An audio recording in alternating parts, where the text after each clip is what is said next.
अपने इंडिया गठबंधन के साथियों को सुन रहा था, देख रहा था, वो बात तो भगवान की करते हैं, त्रिपुंड भी लगाते हैं, दर्शन भी करने जाते हैं, लेकिन राम मंदिर अभी 15 तारीख को देखिए वो लोग एक प्रतिनिधिमंडल लेके दर्शन करने के लिए गए थे।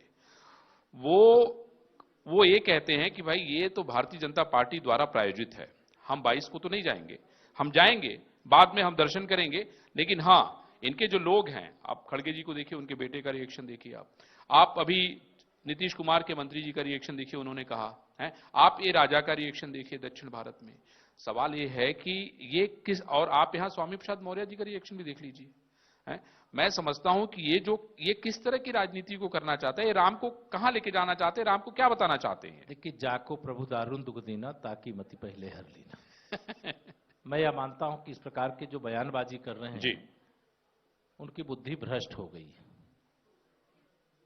और जो देश के दूसरे राज्यों के हों, चाहे उत्तर प्रदेश से संबंधित कोई नेता पदाधिकारी हों, जी, कोई अगर ये सोचता है कि वो सूर्य के प्रकाश को रोक लेगा,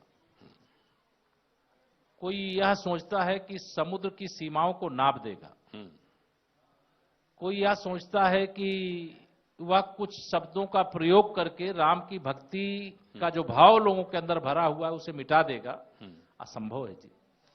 तो ये खाली बस राजनीति के लिए कर ये रहे हैं। केवल आप सबके माध्यम से वह कहीं चैनलों में दिखाई दे जाए, अखबारों में छप जाए, और विशेष तौर से मैं यूपी की अगर बात करूं, जी, समाजवादी पार्टी की सरकार के रहते हुए राम भक्तों की हत्या की गई थी अयोध्या की धरती पर, जेल भेजा गया था, लाठियां चलाई गई थी। उनकी पार्टी के नेताओं के द्वारा जो इस प्रकार के बयान दिए जाते हैं, वो सपा बहादुर श्री अखिलेश यादव जी के द्वारा जो लिख के दिया जाता है, वो उनको पढ़ना होता है। अच्छा, अगर वो नहीं पढ़ेंगे तो पद से हटा दिए जाएंगे। अगर उनको लगता है कि वो गलत है तो मेरा ये मानना है कि ऐसे नेताओं के खिलाफ कार्रवाई करके दिखाएं।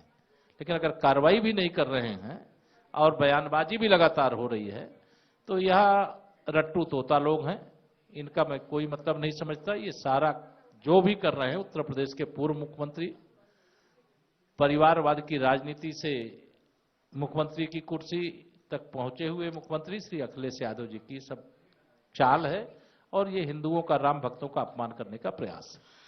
केशव जी, अभी आज मैं कल एक खबर आई जिसमें ये हुआ कि भाई समाजवादी पार्टी ने 7 सीटें जो है लोकदल को दे दी। पश्चिमी उत्तर प्रदेश में 7 सीटों पे जो है लोकदल चुनाव लड़ेगी। अब वो कांग्रेस के साथ बातचीत कर रहे हैं।